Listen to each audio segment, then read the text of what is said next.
Awesome. Welcome everyone to Stockton Unified's SUSD Talks. My name is Shelley Spesser and I am the Director of Marketing and Communication for Stockton Unified, and it is my pleasure to be here this evening as your moderator. We do have a few options for translation. At the bottom of your screen, you will see that there is a translation button, and we will have that interpreted by Veronica as well. She will share with our Spanish-speaking community in regards to the button on the bottom. El idioma con los botones al final, español o inglés. So if you could just take one moment and select your preferred language, whether it is English or Spanish on the bottom right, we would appreciate it. Awesome. Thank you so much for doing that. We want to thank, before we get starting, our amazing interpreters that are on the line this evening from Excel, and all of the amazing individuals behind the scenes that make SUSD Talks happen.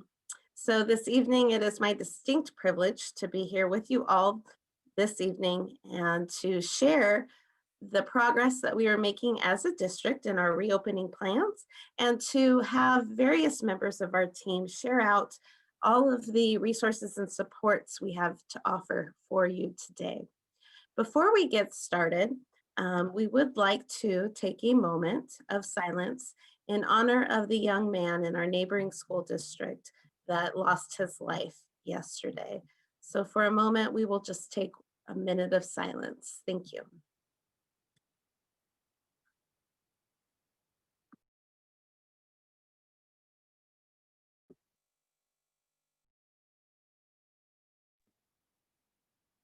Thank you so much. Our hearts go out and prayers to all that knew and loved that young man. Thank you so much for being here. Again, those that are joining us, we are SUSD Talks, and the team is here today to answer questions and provide information about our planning and resources for our students, both in distance learning and as we migrate to hybrid and in-person learning. It is my distinct pleasure to be here with several of my colleagues. And before I turn it over, we're going to start with our first poll question this evening. We'd like to see who's on the line with us. So if you could take a moment and let us know, are you a student, a parent, guardian, caregiver, employee, board member, or community member? Please take a second to let us know who's on the call. Very good. And if you are with us on Facebook Live, you can put into the comment section your role in SUSD. This helps us plan for future events and helps us to make sure that we are tailoring each experience to our audience. So we'll take another couple of seconds there. Exciting to see we've got some students on the line, several employees, and parent and guardians. Thank you so much. We will go ahead and end that poll. And now it will be my distinct pleasure to introduce you to our panelists and team members this evening. So we thought we'd do something a little bit more exciting and let them introduce themselves tonight. So we're going to start with Miss Karen Coleman. Welcome, Karen. Good evening. Thank you, Shelley. My name is Karen Coleman, and I am the Director of our Mental Health and Behavioral Support Services Department. Thank you for being here. And Dr. Jennifer, thank you for being here today. Hi, thank you for having me.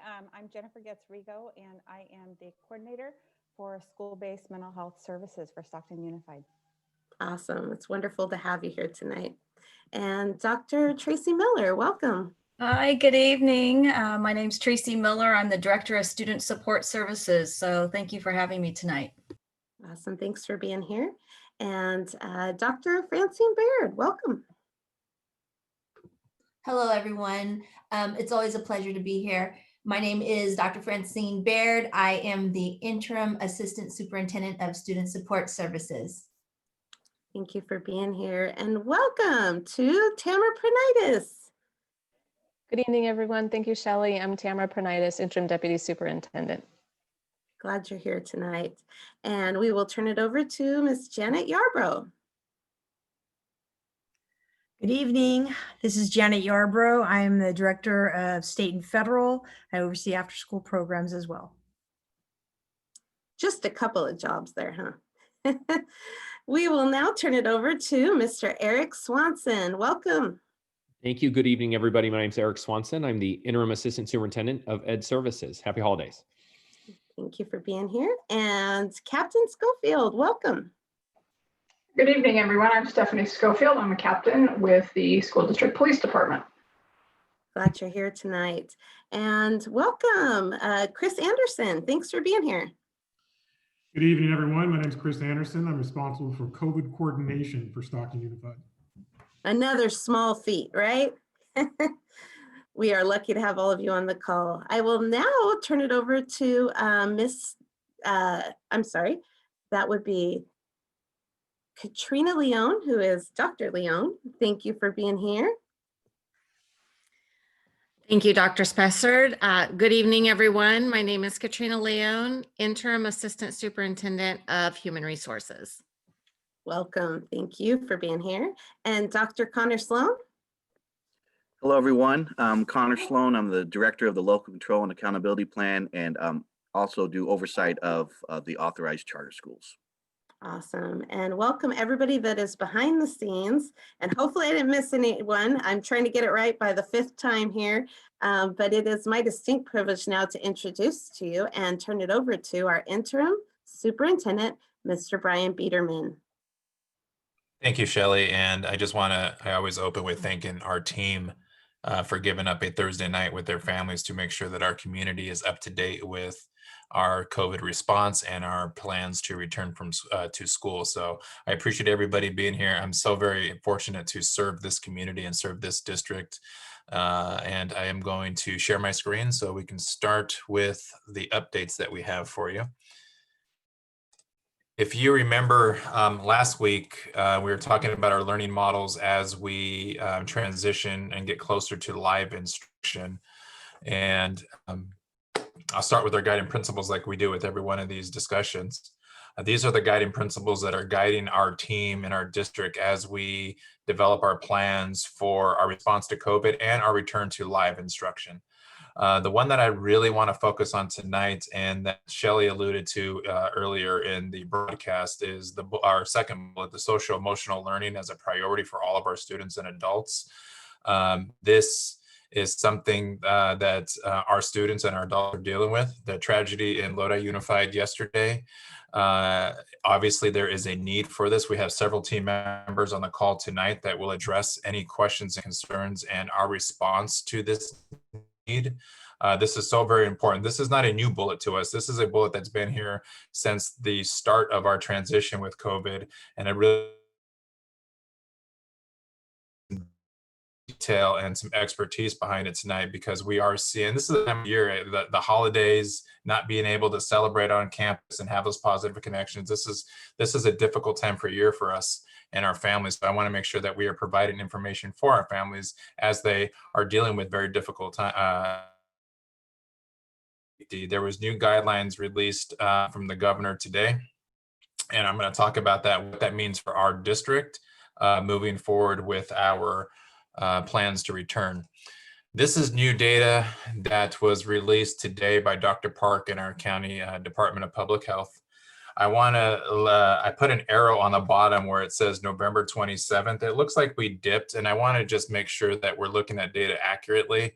That's because the city and our district was shut down for Thursday and Friday with Thanksgiving. So that data is just not there yet. It will be there. We are definitely surging like the rest of the United States. This is not an isolated Stockton thing right now, but we are surging with the number of COVID exposures that we have, the positivity in our city and in our county. You can see that right now we have 27,082 reported cases so far in our county, but they're still tabulating the effects of Thanksgiving, and we're hopefully going to see that by next week. If you are looking at our hospitalization and ICU data, a month ago on November 3rd, you can see that we only had 29 patients admitted to the hospitals in our 7 county hospitals in San Joaquin County. Fast forward about a month, and we're at 164. That's quite the increase. That's a number that is definitely staggering and one we need to pay attention to. And then we're operating currently at 110% capacity with our ICU beds in California. Hold on to that number because I'm going to explain what that means to us with the new governor, the shelter in place or the stay-at-home order that he issued today. And this just puts that number into a graph. You can see that the number of hospitalizations are increasing and the number of ICU beds needed are also increasing. Excuse me. This is, again, just another graph for hospitalizations and COVID ICU beds. The county did release our data on Tuesday like they do every week now. We are still in the purple, and you can see that the graphic on the left with the state of California, the majority of California is in our purple tier. We're at that widespread tier because the majority of our state is in surge. Right now, it's a little bit misleading because they're reporting us at a 13.2 new COVID cases per day per 100,000 and 13.5 adjusted case rate. But that is misleading data, and I'll explain to you why, because it has to do with that Thanksgiving holiday lack of data reported so far. If we're looking at this is probably the most important piece of data that we get shared by Dr. Park and the County Department of Public Health. Last week, and I put some graphics on this so this is easier for the people to see. Last week, on the 28th of November, we had an adjusted case rate of 23.4, which was significantly higher than the previous week at 14.1, right? The good news is that we received the adjusted case rate of 22.6, and I'll explain why that is good news. We had a test positivity rate of 8.9. If you remember, anything over 7 is out of the red tier into purple. So that's a significant number there because we are surging in our county. The good news, if there is good news, is that we tested 290.5 per 100,000, and we were above the state average. You see that state average number there, that's 272.41. This was the first time that San Joaquin County tested above the state average. That means that we have to test 2,200 people a day in order to get that number, and we did that. So that's a huge celebration. And I do know that there are some frustrations with our testing in the whole city, not just with our testing sites at our district, because the volume is so high now that the results are getting back to us slower. And so they're working on that. Mr. Anderson could probably address that when it's his turn, but they are working on speeding that up. They are switching the labs that they use to test. So because right now it's like over a week for results, we need it to where we had it, where it was 2 days. But we want to get it back where results are getting back quicker. And just to let everybody know, we are meeting with these good folks that are providing the test and refining to make sure that their customer service is what it should be, and that they are not turning anybody away. This is a completely free test. You do not need insurance. You just simply need to show up. So we're working on to make sure that we are living up to that expectation. Where the data is a little bit misleading, back to the December 1st data, it looks like we went from 23.4 to 13.2. Oh my God, there was no surge in San Joaquin County, right? Again, we're missing the Thanksgiving data because nobody was at work. We're still tabulating that data. So the 13.2, the 13.5 is misleading. The 5.6 test positivity rate is a little misleading. Dr. Park is actually reporting that our current data is probably where it was last week, right around the 22, 23 rate, which is not obviously where we want to be. We cannot issue a school waiver until we're under 14% of our case rate. Right now, we're about 23%. The testing, we fell back to 257.6. That's a little bit misleading too, because they're still tabulating the Thanksgiving tests and we lack 2 days during that holiday. So the good news is that we're testing at a higher rate, but our positivity rate and our adjusted case rates are higher. But that's where we're currently at. So the guidance that came out today from the state, and if you remember the data that I just showed you, that is for San Joaquin County.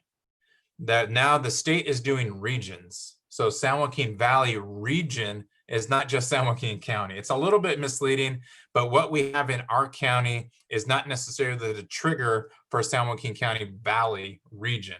All right, so what the stay-at-home order that was released at noon, or excuse me, 12:30 today, is that we would go into a stay-at-home order for 3 weeks if, and I'll put it up here, if we drop below 15% of ICU capacity, okay?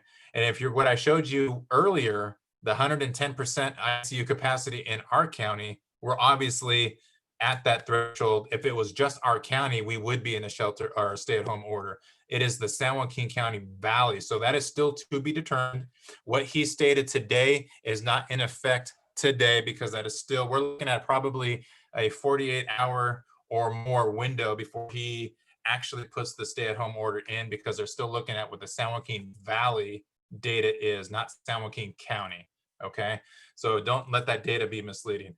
We are going to be very prudent with what we are looking at internally, and we're going to start our processes now because we're looking at our data. Our data is clearly indicating to us that there's a surge in San Joaquin County. Our hospitals are at capacity and operating above capacity. So we're going to start our process now with a stay-at-home order, probably a couple of days away from the state. So currently what has to close, and again, this isn't our control, this is the state, are things that have been closed before. This isn't a surprise. Indoor playgrounds, movie theaters, wineries, bars, family entertainment centers, card rooms, amusement parks, etc., hair salons, those types of things are going to be shut down when this stay-at order does go into effect. Now, what the additional modifications are things that are currently happening, and we'll put this this is being recorded. I know this is a lot of information. I'm not going to read it word for word for you because there's other things that we need to talk about tonight. But these are things that can currently happen or currently can happen with 100% masking and physical distancing. For example, we can still have retail stores open at 20% capacity if we are following the COVID guidelines. Okay, so we have to follow, if we're going to get through this time frame, we have to do our due diligence in order to just get through COVID, get our kids back in school eventually, because there's like the governor said today, there's light at the end of the tunnel because the vaccine's coming. This is no longer a COVID marathon, it's a COVID sprint. We just have to do our due diligence right now in this 3-week to about a month time frame in order to get through the worst of it, so we can come out of it and then return to some sort of normalcy with our return to school plans, right? So shopping centers, 20% capacity. Restaurants, you can no longer dine in. You can no longer, I believe you can't even dine outside. It's just takeout and pickup or delivery. Places of worship and political are outdoor services only. The governor did make mention to address mental health and public health. Get outside, walk a dog, take a walk, ride your bike, get outside as much as you can to take care of yourselves and your families. So that was definitely stressed today. And from there, the following sectors are allowed to remain open. So here's how this pertains to us. There was not a lot of guidance for schools because schools can still operate if we go into the stay-at-home order in the next 48 hours or so. All right. We can still operate with our cohorts, which we'll talk about a little bit later. We can still operate with our daycares. If we were open for in-person learning, like a couple of our neighboring districts are, that can still continue. There was no guidance to shut schools down. In fact, it was keep schools open if we were open. So we're going to still, everything that we're currently doing now is going to be status quo with restrictions and tightening it up a little bit with only essential activities on campus. But we can still do everything that we're currently doing now moving forward if we do go to a stay-at-home order. And we'll talk a little bit more about that in a minute. I'm just going to fast forward. We can still have, and we showed these slides last time, our after-school programming will still be in effect, our tutoring. Janet is going to talk about where some of our schools are at and the ones that are coming on board. Athletic conditioning and practice are still allowed. We will not have games probably until potentially, depending on data, till the end of January, but athletic conditioning is still allowed per these new guidelines. And then I'll stop here. Our plans for return are tentative dates. And again, when I say tentative, this is based on data, where we're currently at with our COVID numbers and our negotiations with STA. But these are still tentative dates that we're operating with. We still have a lot of time and negotiations with our labor leaders from STA to have these discussions, but we're still operating on this time frame right now. That could very well change based on data, but this is what we're looking at as we progress forward. We have to take a hard look at what we're doing with COVID and making sure that we are doing our due diligence to keep our adults and students safe, but we also have to get ready to eventually return. The more that we are ready now, the easier the transition will be when we have the opportunity based on data and safety to return for our kids, because our data is telling us very clearly. And if you saw the news yesterday, our kids need the connection back to school. So we're doing everything that we can to plan for that now in the event that it is safe to do so, because our kids need it. But we're not going to go fast and put people in harm's way and do it unsafe. We're going to make sure that we're doing it right. That's why Mr. Anderson and the team is sending out survey data so we can tabulate our data now, so we know what our data is telling us going into January, so our site leaders can make decisions based on that data for kids to return. So there's a lot going on right now. We are doing well as far as our response to COVID, getting our plans ready. These community dialogues are so very important because we're getting information from our community on how to pivot and adjust. And I'm very thankful for the team again for being here and for everybody that's on the call tonight during these very difficult times. This is what these conversations are for, so we can get the information and be able to respond to it. So with that, Dr. Spessert, I don't know who's next, but I appreciate the time, and we'll try to respond to as many questions on this information as we can. Thank you so much. We're going to turn it over to Chris Anderson. Thank you for being here, Chris. Good evening, everyone. I appreciate y'all being here. We do have some information for everyone to share. We do have now publicized our SUSD hybrid and distance learning guide.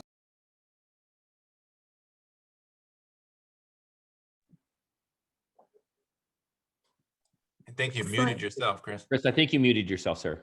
Gotcha. You can see in the chat the link for the Stockton Unified webpage. If you go to the very front, you can see a big flashing in your face notification. Those are links to both of our SUSD hybrid and distance learning guide, as well as our SUSD health and safety guide. So feel free, and we encourage you to read through those as diligently as you can. They are not the Bible, but they are our best resource that we put together through a combination of sources that are moving us forward to our return to school in the most safely and comfortable way we can. In doing so, we've cooperated or learned from the Center for Disease Control, the San Joaquin County Office of Department of Health, also the San Joaquin County Office of Education, and the Department of Education to put together a wealth of information to ensure that we have a safe return to school. I would encourage everyone to follow some of the guidelines in there, and I'll kind of go through a little bit with you of our actual dedication to returning to school. In the guide, you will find some things that will change here and there. As Mr. Biederman indicated, we have some changes through the state. So we are going to experience some trends upward, some trends downward. Hopefully, though, the guide will sustain itself to the point where we can all discover our new norms and make sure we get back to the education that our students deserve. In this guide, it will outline quality instruction, our commitment to equity, a whole school wellness approach, our partnership with students and families and community members and labor groups, and also our dedication to learning and improving throughout the process. Through the SUSD hybrid and distance learning guide, you will find a hybrid sample model. And we've already had a lot of discussion about this. I must make sure everybody understands it's just a sample. It's an idea of what a hybrid would look like, where you have different teams coming onto campus at different days and dedication of cleaning of the campus. So it is not set in stone. We're still discussing the difference between what a 7-12 hybrid model would look like versus a pre-K through 5 and 6 model. And once we have a firmer date and expectation of when we're legitimately going to re-enter our campus, we'll make sure that everybody's well aware of the specific guidelines for each site. Along with that, in the coming days, early next week, you will start to see the publication of individual school site plans, along with some guidelines that come along with those specific school sites as we get back to normal and re-enter our sites. In doing so, we do remind everybody that when we come back to school, those who choose to come back to our on-campus live instruction will be following the AB 77 240 instructional minute model. And that's generally where you start seeing what a hybrid kind of looks like. It's a reduced day, but you have live instruction coupled with instruction for those who stay on distance learning. We also have the guide that explains what a daily symptom check is. We provide information for parents to engage with students at home before they come to school to go through a symptom check, and we'll be rolling out a digital symptom check to those students who are returning to campus as well. It outlines transportation etiquette, our face coverings and all of our personal protective gear, our classroom etiquette, daily hygiene practices, and what COVID symptoms and case response really looks like. There are a couple of charts in there that will help everybody understand the difference between suspected symptoms versus a positive outcome, and what the actual case response is for each of those. A lot of times people rush to judgment because symptoms are very similar to COVID, but they don't actually test positive. And we want to make sure that we inform everybody of what the differences are and what the case responses really are. It also discusses the communication from the superintendent's office and the school sites to parents on a regular basis, what type of sanitation activities are occurring throughout the day and the week, and also what academic continuity really looks like during this time of COVID distance learning versus hybrid model. And also what the continuing services are that several of our team will be discussing about tonight. Along with the two guides, we also have a return to school survey that's posted on our website. We encourage everybody to take the survey. What it will do is give us information on who's going to come back to on-campus live instruction and who chooses to stay on the distance learning instruction. Now, once we go through this survey, it doesn't lock you into one or the other. Once you decide if you'd like to come back to on-campus live instruction, those sites will be contacting those families to confirm, reviewing what the new norms are for the campuses, signing an agreement on what the activities will look like, and moving forward. And in that time, if you do choose it's time to come back to campus, you can do so. This will lock you into a period of time for a grading period, because we don't want to change the actual educational setting right in the middle of when kids are learning. But we can move students to and from, hopefully back onto our campus live instruction after that grading period's over. So I encourage everyone to take it. We do have it set for December 11th as a deadline. Of course, we'll extend that for families as we see more engagement from families. But I encourage everyone to get out and take our survey. Our school sites will be publishing this survey as we go along in the coming days, and trying to get as many people to participate as possible. I appreciate everybody for coming tonight, and I'll be checking our chat and answering as many questions as possible. Thank you so much. We appreciate having you, Chris, and appreciate all the hard work in getting those plans together. Much appreciated. Next, I'd like to introduce us to Tamara Pranitis, our interim deputy superintendent. Thanks for being here. Yeah, thanks for having me. Excuse me. Sorry, everybody. Thanks for having me here tonight. We're super glad you're here and super glad to be a part of this. Very short as far as Fed updates go. I just would like the community to know that our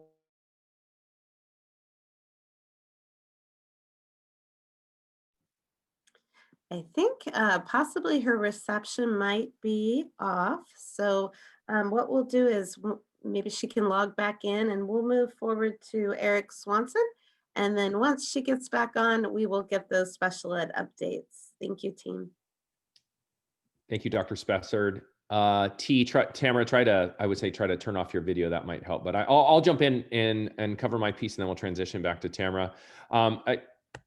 Thanks for everyone that's on this call on a Thursday evening. I just want to talk briefly about what's happening in Ed Services. Before I do, just want to like remind ourselves of like on a school campus during December, like during normal times, there's always such a great energy running through the schools. And without all of you students on this call and all your friends in our schools and all families, it's pretty boring, right? So I just wanted to take a moment to say to all of our students and all of our families, we really miss you. We miss the sounds of school, believe it or not. The sound of recess. There's a particular sound of recess. At high schools, there's a sound of passing periods. We miss those sounds. We miss the laughing. And believe it or not, there's a sound of learning in a classroom while students are interacting with the teacher or their classmates. We really miss all of those sounds. And I just wanted to take a moment to mention all of that. We do truly, truly miss you. I think I can speak for all of my teammates on this call that we did not head into education ever thinking that we would not be able to see the bright, shiny faces in person, and we would only be able to see them on a Zoom. So I'm really excited that we still have the opportunity to see you each and every day, but I am so looking forward to, as well as all of us are so looking forward to all of you safely returning to campus at some point. So, and I want to take a moment to specifically acknowledge all the amazing work that our teachers and our classified staff teammates are doing right now to each day to ensure that our students across all our grades and all our schools have access to grade level standards. So more specifically for our high school students, December represents the end of a marking period for all of you, and for all of our schools on block schedules, the end of term 1. For all the high school students on this call, and as I tell my own students, it's time to finish strong, right? So make sure that you close out the term with your best effort each and every day. Your teachers and your schools and all of us are here to make sure that you earn the grade that you really, really want. All you have to do is reach out for extra help if you need it before finals. And good luck to all of you on all your finals. For our K-8 students, pre-K-8 students, many of you are, and families, many of the students are taking the iReady diagnostic right now. And I wanted to take a moment, as I said on the last call, to remind us why that diagnostic is important for your student. These assessments most specifically help to design the online learning pathway for your student.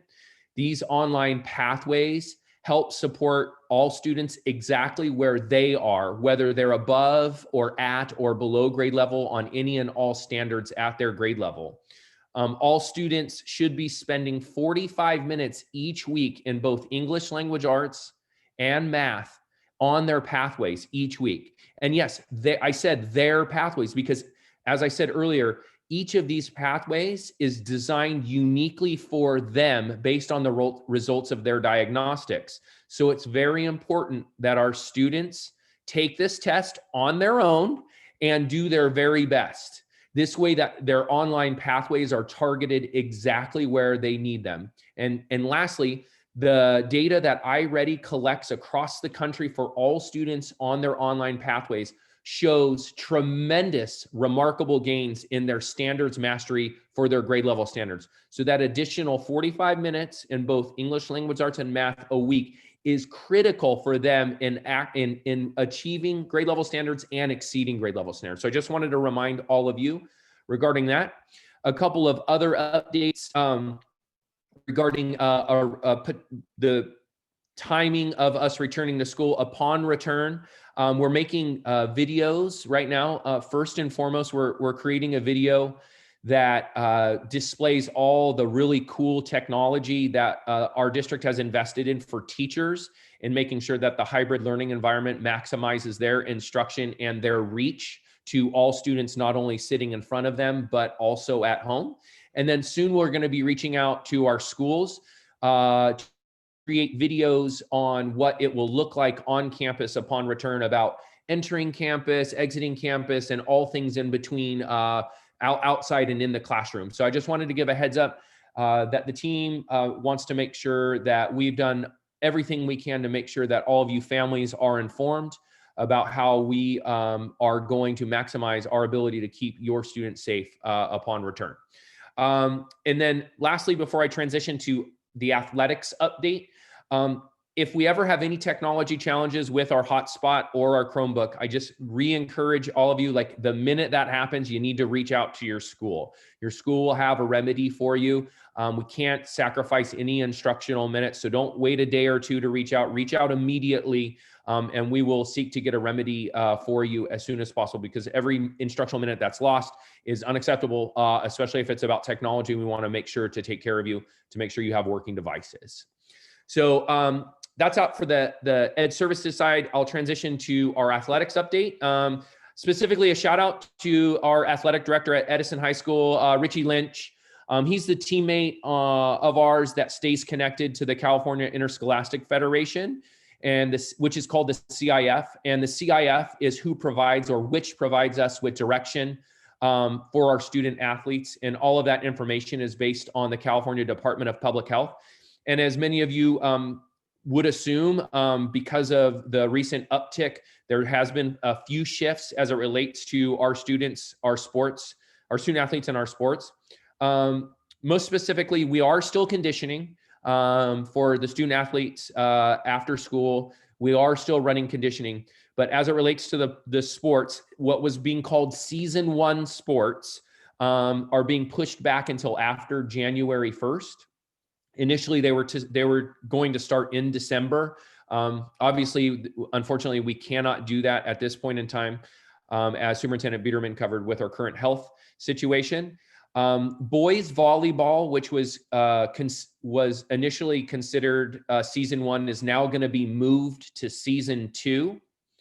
And lastly, as it relates to sports, unfortunately for our season 1 sports, the timing of everything, there is not going to be any state playoffs for season 1 sports.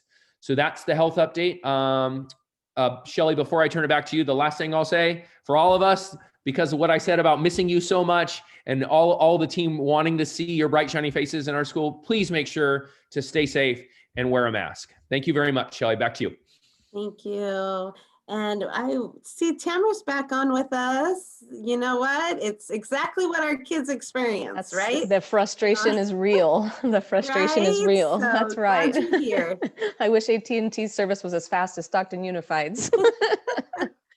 So anyhow, I don't know what everybody caught and what not. However, the SPED update is that in-person special ed assessments are still allowed on our campuses. So please know and expect services to continue. I do have some SPED celebrations for everyone. Beginning next term, the comprehensive high schools will begin offering integrated science courses for our students. So that's pretty cool. We're targeting 11th and 12th graders who still need physical science credits. Special ed department is very appreciative of collaboration between our SUSD staff, directors, principals, other related personnel in providing information for their SPED plan response for the state. So awesome, appreciated all of that work and support. Speech language pathologist and speech language pathology assistants are providing ongoing services based on the level of need. So thank you for that. They recently received upgraded laptops and webcams, so services should appear much more clear for speech therapies. Might I need for speaking a little slower. Anyhow, the autism leadership team has completed the 3rd training in the virtual 5-class series. Super cool. There's been 27 individuals from various schools and departments participating in a virtual training to learn how to support our students with developmental disabilities better. So with that, short and sweet, my internet worked. I'm going to leave it at that and sign off. So thank you, Shelly. Thank you so much for being here. Dr. Sloan, welcome. Hi, thank you. Welcome. And I'm going to provide some overview of the Learning Continuity and Attendance Plan, the Local Control and Accountability Plan, and some updates on SUSD's Got Talent. And I just wanted to remind everyone, all students, here as adults, we're here for service for you, to lean in and learn with you. We're all lifelong learners. We're here to support you in any way possible. And of course, as a community, we're strong together and we're here to lean on one another. So at all times, being and showing vulnerability is a strength, to let anybody know that, if you need assistance, you need support, you need someone to talk to, please know we have so many outlets and resources for you. And we just appreciate each and every young scholar we have in our system, and we're here to celebrate you always and support you in making sure that you have what you need to graduate from high school, college, career, and community ready. And where I'm going to share an overview of the budget expenditures that we have ongoing, aligned with our learning continuity and attendance plan, continue to address the needs for in-person instructional offerings, our distance learning programs, as well as our social, emotional, and mental health well-being needs across the district. We continue to have social, emotional learning lessons that are being provided by our counselors, supported by our teachers, and engaged with our students. We have mental health and social, emotional resources being provided, both in person, telehealth. We have student, staff, technology devices being provided, and troubleshoot opportunities for everyone to engage and connect with, as well as Wi-Fi hotspots to ensure everyone has connectivity to learning. We have constant student participation and progress and engagement and outreach methods happening to make sure that students are participating in distance learning, and we are addressing any types of obstacles that students are having to attend learning opportunities on a daily basis. We have lots of supports being provided for students with exceptional and unique needs, as well as a learning intervention support provided to ensure providing diverse learning needs, as well as credit recovery opportunities as well. We have personal protection equipment that's been purchased to make sure that all staff and all students have the protection that they need to have a safe, healthy learning environment when students do return to in-person learning. Through the Learning Continuity Attendance Plan, we've ensured that we have ordered instructional learning supplies for every student, so they have the learning supplies they need, where there's no need to share anything, and to make sure that we have all the sanitization, the air filtration, and the deep cleaning and safeguards in place to ensure that the learning environment is safe for all that are taking part in that in-person offering. And also for making sure to address the needs of foster youth and unaccompanied and unsheltered and families in transition students. We have made sure to order headphones with microphones and exterior chargers, as well as solar powered chargers, to make sure we're addressing the unique needs of our students with various diverse needs to access learning and energy to make sure that their devices are powered. On the upcoming board meeting on December 15th, the local control funding formula budget overview for parents and guardians will be presented in conjunction with the district's first interim budget report, providing an overview of both state and federal funds. For the local control and accountability plan, we continue to develop this process this year, getting stakeholder feedback to ensure that we're going to have the needs and the resources to increase and improve all the academic and social emotional developmental needs for students next year and for the next 3 years through the local control and accountability plan. The survey for the LCAP has been open since October 26th. Will close February 5th. You can access that survey on the district website as well as all school websites, and making sure as well that paper surveys are being translated currently to provide for families who would choose to take the survey in paper to make sure there's equitable access for that as well.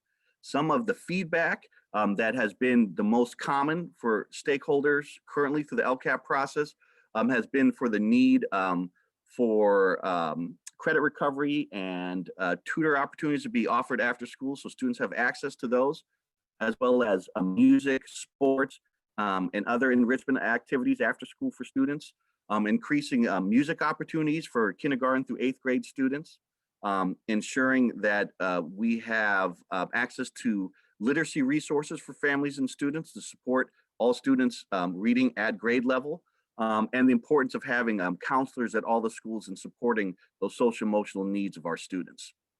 And for SUSD's Got Talent Showcase, that will be occurring December 16th, starting at 6 o'clock to 7:30 on the platforms of both Zoom and Facebook.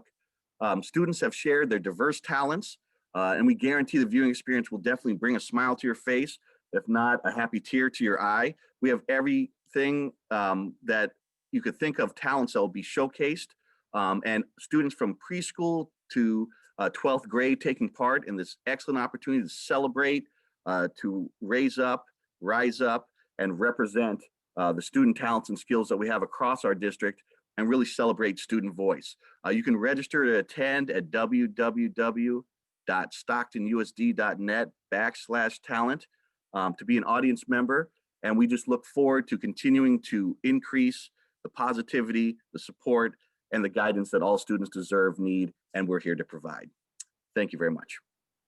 Thank you so much. And we are just so excited about that talent show. Just cannot wait. It's going to be awesome. Miss our kids so, so much. Next up, we have Dr. Francine Baird, who has a few team members with us today. Thanks for being here. Thank you. Yes, I do. And also, Connor, I can't wait. I'm going to go sign up myself because I was able to hear some of the auditions and it was pretty awesome. So I am really excited. The first thing I would like to start off with is that our health services department, they're going to hold 2 essential flu clinics in the coming weeks. It's really important, if you can, to get yourself and your student a flu shot. The dates of the clinics are December 10th and December 14th. These essential flu clinics will be located at our health services department, which is at 975 D Street from 3 p.m. to 6 p.m. They are drive-through clinics and they are free to all. You can also find this information on our district website and social media outlets. I'd also like to defer the remainder of my time to my colleagues. Dr. Tracy Miller, our Director of Student Support Services, she oversees counseling. Karen Coleman, our Mental Health Services Director, and Dr. Jennifer Getz-Rigo, the Coordinator of Mental Health Services. My colleagues are going to share critical resources with you to ensure that you, our community, know how to reach out to us for support during these very difficult times, especially with the tragedy that just happened in our neighboring district. We really want to make sure that you know how to get a hold of us if you need support. So thank you, Dr. Spessard. If we can go ahead to the next person, that'd be great. Awesome. Dr. Miller, you are up. Thanks for being here. All right, thank you. So first of all, I just want to say thank you to our parents and students for really hanging in there with us during virtual learning. Many of us are parents, grandparents, aunts, and uncles who understand firsthand the struggles of distance learning. The saying, "It takes a village to raise a child," resonates now more than ever. We want our parents and students to know that our village is here to help you get through these uncertain times. I really do just want to also thank our school board members for their unwavering commitment to ensuring that the social emotional development of our children continues to be a top priority. Because of our board's commitment a couple of years ago, we were able to add additional counselors, clinicians, healthcare assistants, social service case managers, community assists, and truancy outreach specialists to really provide comprehensive services to our students. Together with our student support professionals, we are able to provide a tiered approach to best meeting the needs of our students. So tonight I'm going to provide updates on how our counselors are being supportive during this time, and also how you can access your child's school counselor. So first, I'm going to begin with our Peer Leaders Uniting Students program. Our Plus student leaders focus on school climate and culture, student leadership and engagement, youth voice and social emotional development, as well as school-wide prevention activities. Just recently, many of us on this call had the privilege of watching the Plus students hold a student forum at Chavez High School, where they were able to discuss their school climate data with over 1,500 students and staff participating in this event. By break, Christmas break, all of our comprehensive high schools will have this opportunity as well. In addition, our school counselors continue to provide direct and indirect services to our students. They are delivering lessons that focus on social emotional, including stress management, bullying, and coping skills, academic, which includes study skills and time management, college and career, including career exploration, college entrance requirements, and financial literacy. School counselors continue to offer consultations and collaborations with teachers, parents, administrators, and other school staff. Counselors are Also continuing to provide responsive services to students such as check-ins, crisis response, and individual counseling.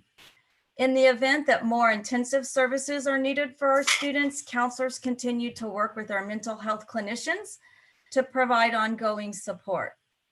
In order to access your school counselor, if you're not sure how, there's several ways on how to contact them.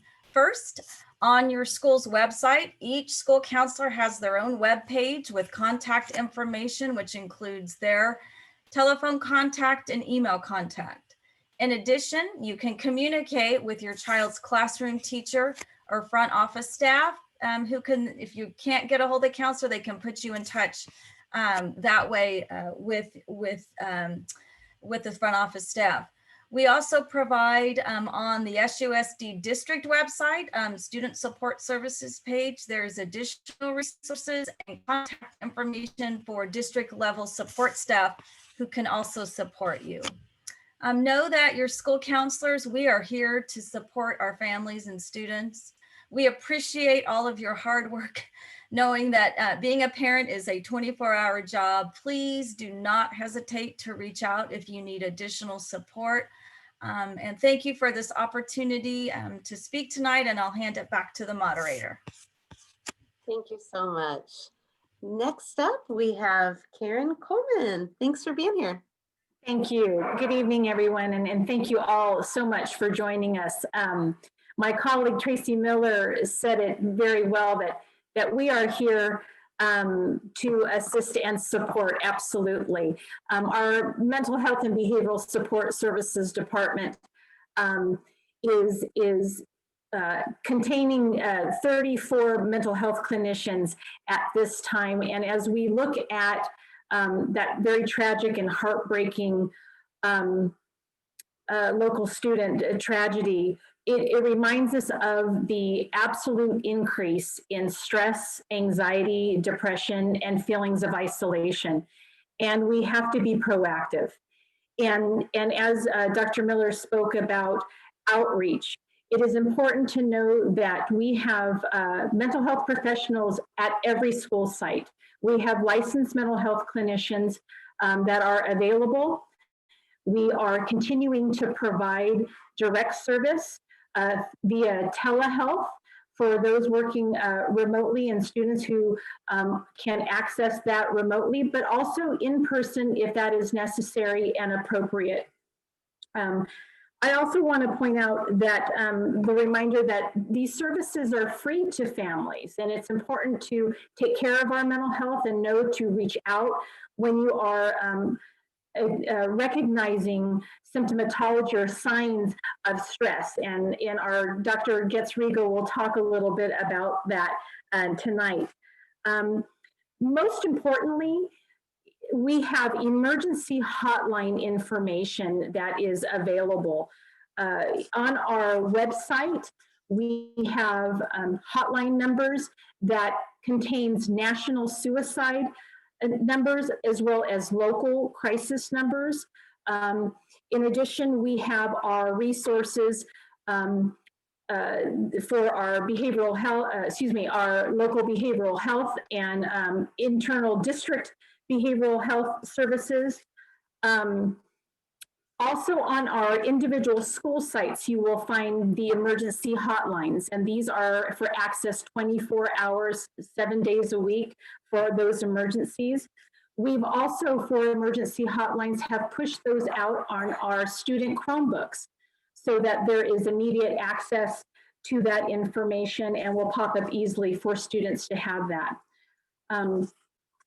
Also, and I want to save time for Dr. Jen to speak to her contribution tonight, but I do want to make sure that we know that there are services available on our website, our mental health website. We have a virtual calming room, which is important to know that that is always available. We have pre-recorded workshops and strategies and other tips for dealing with mental health related stress and issues. We have ongoing trainings for parents and community members and for students. And I encourage everyone to access our website to look at what is upcoming. And I think for me, I'm going to save my time for Dr. Jen, if that's okay. Absolutely. Thank you for being here. Thank you. Dr. Jen, and glad to have you. Thank you so much. I want to make sure that you can hear me. I had to change my headset. Can you hear me? Little bit, just project a little bit more and it should be good to go. Is this any better? Yep. Okay, I'll hold it to my mouth. So want to make sure I can be heard. Okay, well, thank you for having me and good evening. Thanks for this opportunity during this critical time for our community and our neighbors. Signs and symptoms of mental illness can take on many forms, and you will find that many signs are also similar for a number of concerns, which is why getting help from your mental health professional is so important. So tonight I'm going to give a few tips and signs with regard to anxiety, depression, and suicide. And again, you will see that some of the signs are across the board. So I'm just going to get us started with some of the signs of anxiety, some things to look for. Most of us know that anxiety, symptoms of anxiety are very normal for all of us. And it's actually pretty healthy to have some anxiety. It's what gets us out of bed in the morning. It's what gets us up and going. It's what helps us get the job done. And so when symptoms are impacting our daily life and our daily skills, that's when we need to be concerned about seeking out possibly some help or encouraging somebody to get help. So some signs we look for are restlessness, irritability, uncontrollable tense and jumpiness, anticipating the worst, catastrophizing, racing thoughts, a loss of sleep and pounding heart,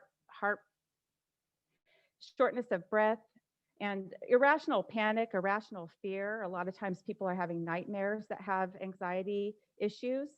And this symptom here, drug and alcohol use or abuse, is pretty common across the board for any kind of mental health issue. And it's something very important to keep track of. So next we're gonna take a quick look at depression. And again, these signs and these symptoms, they are by no means comprehensive. However, they are the most common things to look for. Depression can take on lots of forms, but help is out there and can be very beneficial to reduce any of the long-term effects that people suffer. So what we're looking at most common are changes in sleep, changes in appetite. This affects great weight loss or great weight gain. We see that in a lot of kids that are initially suffering with symptoms of depression. We see hopelessness, unexplained physical symptoms, aches and pains with no explanation behind them, a loss of interest, a loss of motivation, a loss of energy, self-isolation. And I know during these times, isolation is kind of uncontrollable, but not seeking to get out and get away from that isolation and just basically being alone all of the time. And we also see the low self-esteem and the low self-worth that a lot of folks, including our students, are struggling with. And again, drug and alcohol use to cope or self-medicate with this problem. And lastly, and probably most importantly this evening, are some of the struggles that we see folks going through that may have suicide thoughts. And those are serious thoughts, serious actions that really should not be ignored. So we see, especially with our students, we see comments related to self-harm, killing themselves or wishing they were dead, withdrawal from friends or family. And I know this is heavy, especially right now, but this is really important for our community. Excessive thoughts or interest in death, again, that isolation, impulsive or reckless behavior, giving away treasured items to somebody, something that kids really like, and they're giving it away to their friends or to their brother or their sister. And again, that drug or alcohol use to try to manage and cope with symptoms, those negative coping mechanisms. So there are lots of immediate things that we can do in our own homes to make sure that we're putting interventions in place And we can do these things for ourselves. We can encourage our friends or our families that are struggling with these issues. And first but foremost, if you're concerned about your kid or you're concerned about a student, ask them how they're feeling. Ask them what they need. And be okay to listen. Just listen without judgment, listening without blame. One of the most important things that we do in our homes is we maintain a schedule. We do this in our classrooms. Having a schedule, having predictability for a kid is terribly important. Maintaining or monitoring activities, and as Mr. Biederman said, encouraging getting outside, encouraging that exercise, getting out there and getting the fresh air, getting out of those isolative areas. Arts, crafts, drawing, music, changing the thought patterns that are contributing to the pervasive thoughts that are contributing to these symptoms.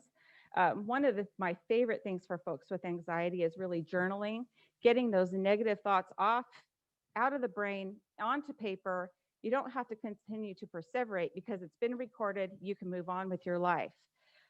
Practicing breathing exercises and mindfulness. There's all kinds of activities. And if we have time, I have a wonderful breathing exercise. It's probably my favorite one. So we can always come back around to that if you guys are interested. And last and not least, and this may sound a little over serious, but it's something that as mental health professionals, we do on almost a daily basis with families of students that are struggling. And that is making sure that they are locking up medications. They're locking up sharps. They're locking up knives and scissors, razors, and most importantly, any sort of weapons or firearms that might be in the home.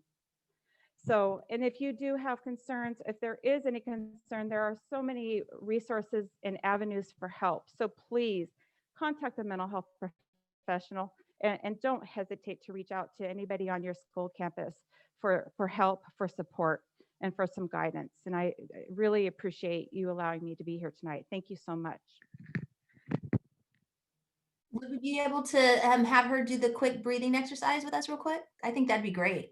Yeah, absolutely. Thank you. I'd love to. Are you ready for it now or later? Oh, we're ready. Okay. So if anybody knows me, they probably know that these aren't my favorite activities, but this is my favorite breathing exercise. So when you're feeling stressed or when you're feeling tense or you're having lots of negative thoughts, think of those negative thoughts and think of those negative thoughts probably like a yucky color. And that yucky color is in your stomach. That yucky color is in your tummy.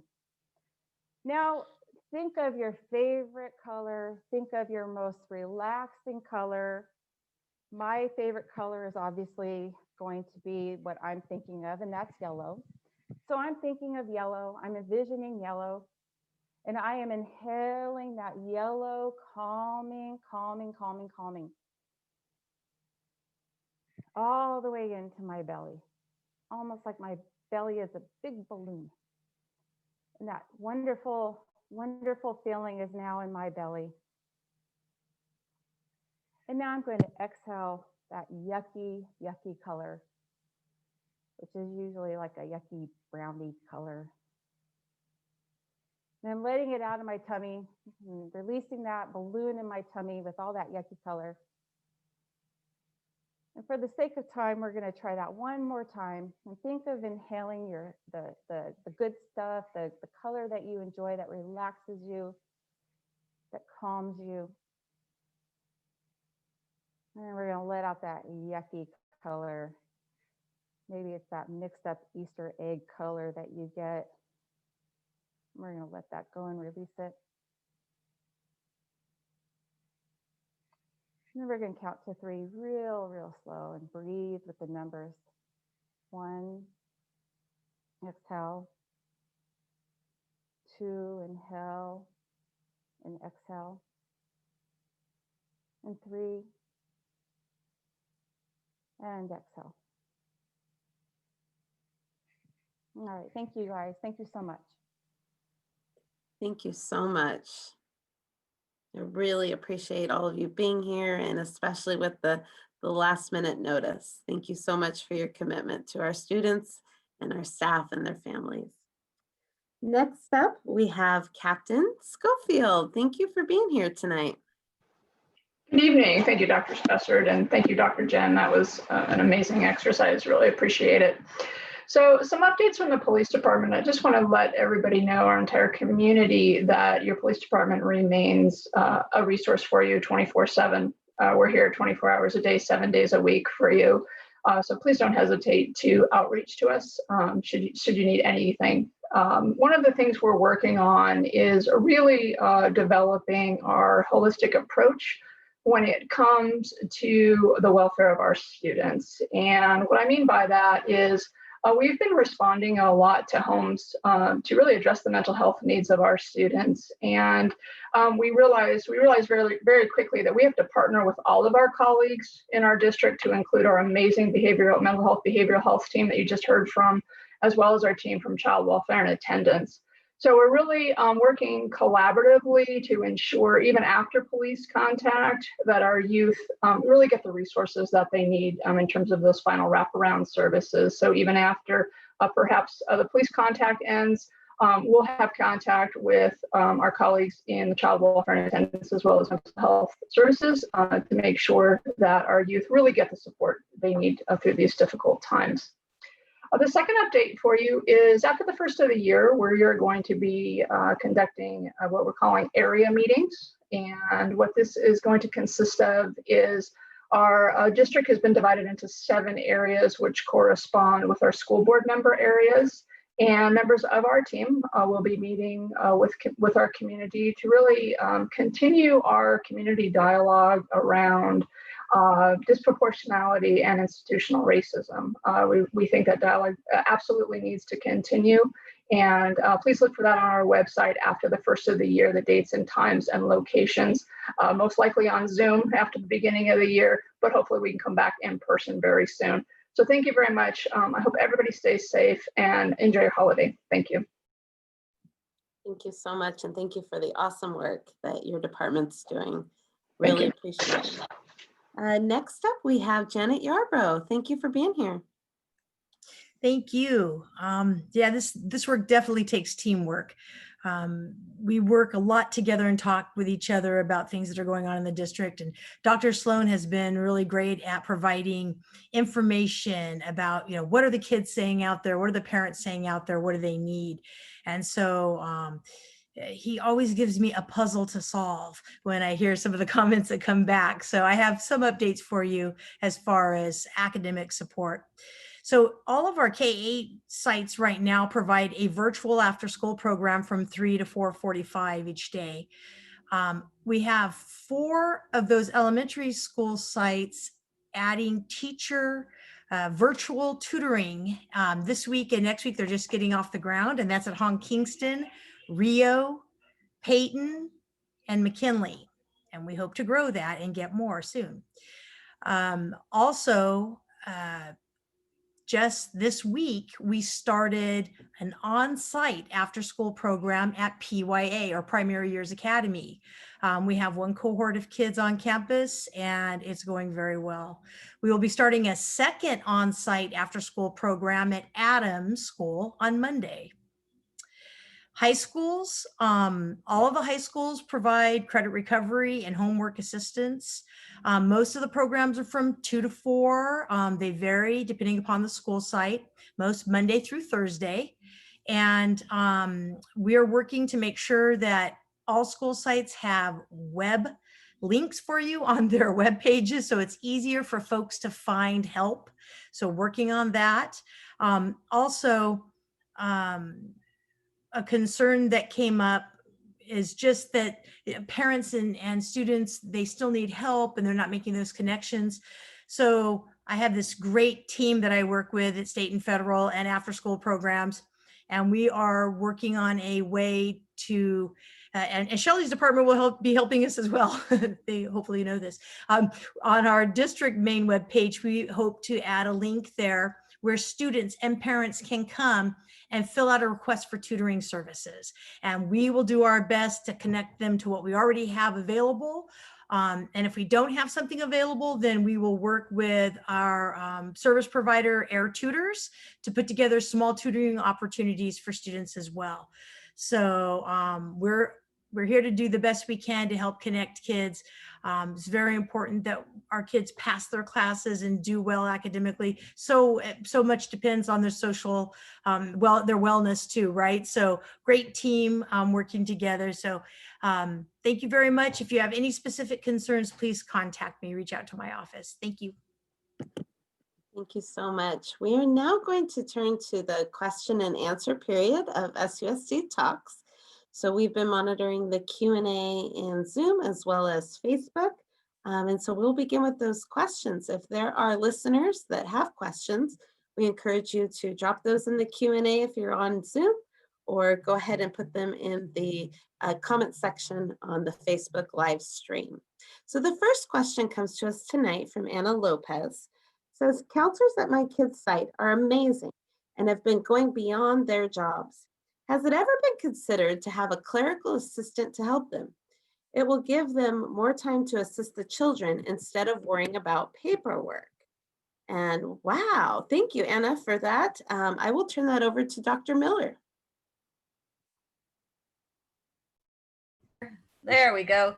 That's a great question. And I would say fill out that LCAP survey and show us what your requests are. And certainly we want to be able to provide the opportunity for counselors to be in the classroom and providing direct services to students. So if you feel like that's a need on your site, please fill out that LCAP survey and so that our stakeholders know that that's something that we need to focus on.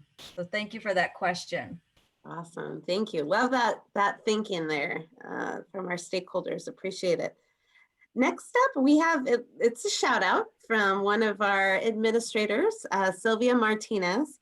It says, our district's mental health department is hosting great workshops for our families. Kingston School is hosting a series of workshops via Zoom.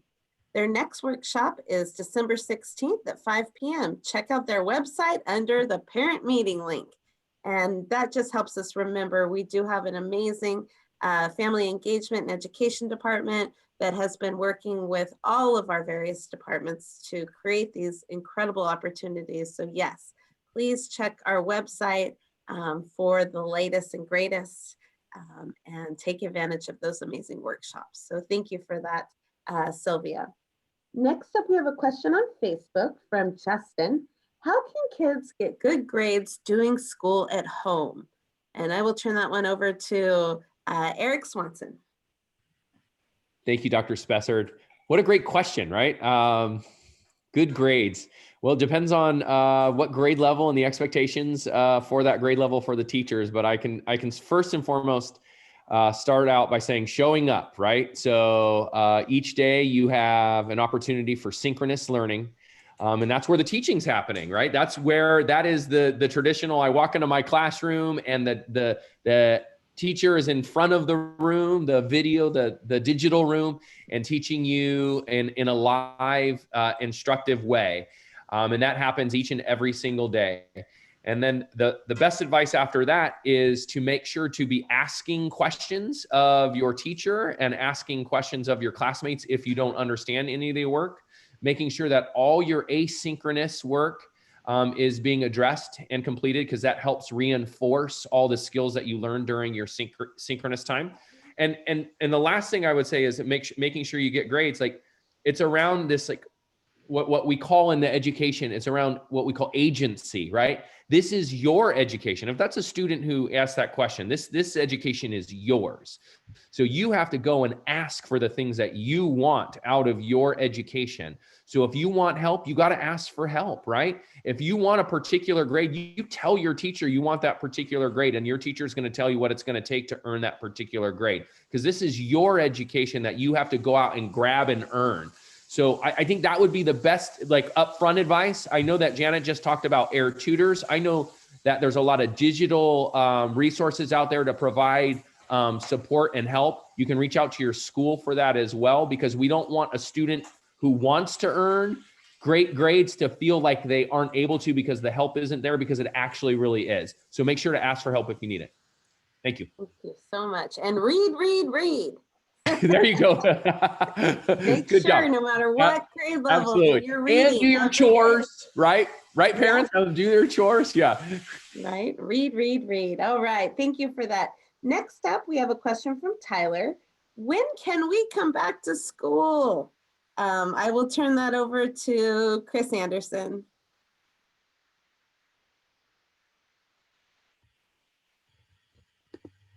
So right now we've developed all of our plans to return to school. Because of the new regulations, we're extending this time before we can come back. The going back and forth between the red and the purple tier become problematic for us, but we're doing everything we can to get students back on our campus. We can still probably come back during the purple phase or the purple tier. We just have to work on a waiver. But right now, in the conditions that we have because of the new regulations from the governor's office, we're going to have to wait on that for a little bit. But everything we're doing is to ensure that we get students back on our campus as soon as we can. We do have dates, the 19th and the following week after that in January, to return students to campus. That may be extended a little bit just because of the surge we have with COVID right now and the circumstances we have with moving away from our red tier. So we're looking really probably at a late January, early February. We're going to try to get you back as soon as we can. Thank you. And that also helped answer Alex's question, if our return's official or not. So we are awaiting. So thank you, Chris, for those answers. We have a question from Yvonne here on Facebook. The original email staff was sent stated tentative return dates for January 12th for teachers and high school students. And it also said January 25th, but the presentation here said the return date for teachers is January 4th and high school January 19th. So it sounds like there's a little bit of confusion. So just for clarity, Chris, can you tell us what we were tentatively looking at? I think you answered that we really don't know, but yeah, the as beginning, far as the guidance that was written, what is it specifically? The beginning is we wanted to have a buffer period for teachers to get back on campus, teach from their classrooms, get acclimated and situated. So when students got back on campus, it was a seamless transition into instruction that would occur on campus as well as instruction for those kids who are staying at home. So right now, our tentative date would be to begin on campus the 19th and followed a week after that. It's going to be a bit of a staggered phase. And part of the problem is we're still negotiating with some of our labor unions, and that is being finalized as we go along. So we've been trying to make sure that we have an easy, comfortable way for everybody to get back on our campus, not only our students, but our staff members as well. So I think the 19th was our targeted date, followed by a week after that, getting 7 through 12 back on our campus as well. But I appreciate the question. Oh, you bet. And that also helped to answer Christine's questions. Minnie is asking, what about this new mandatory stay-at-home order that was just released today? And I'm not sure if she got to hear Mr. Biederman's opening piece, but if we could just recap quickly, Mr. Biederman, the overview of that order that we heard about today. Yeah, the mandatory stay-at-home order is not in effect yet. We anticipate it probably coming within 48 hours.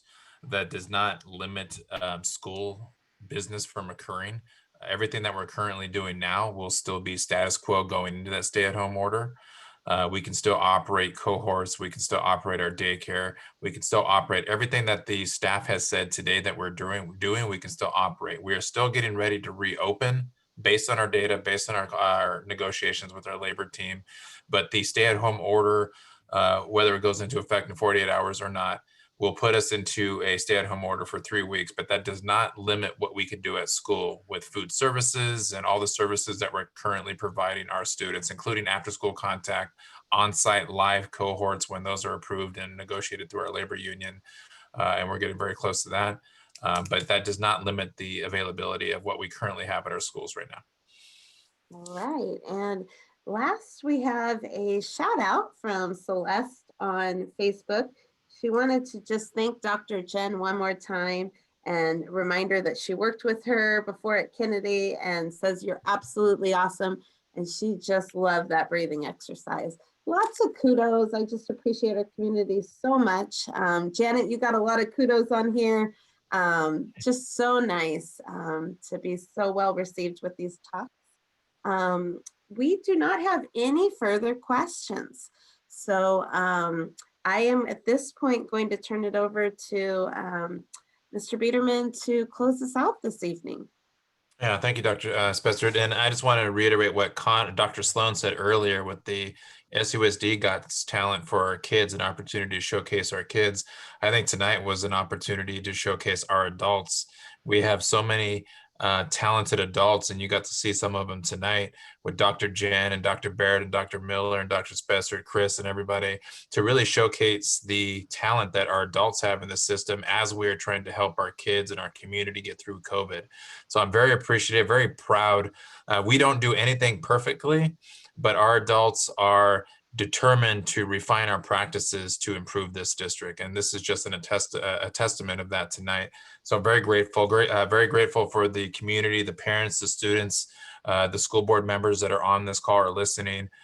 Very thankful for them. I know this is a very trying time for our community, but it's the people like this that are going to get us through this difficult time. So with that, stay safe, do everything you can to stay home and stay out of the COVID line of fire in a sense, and take care of you and your loved ones so we can eventually get back to what we do best, which is students on campus and education. So thank you very much and have a wonderful evening. Thank you. And thank you everyone behind the scenes. We appreciate you all so much. Have a wonderful evening.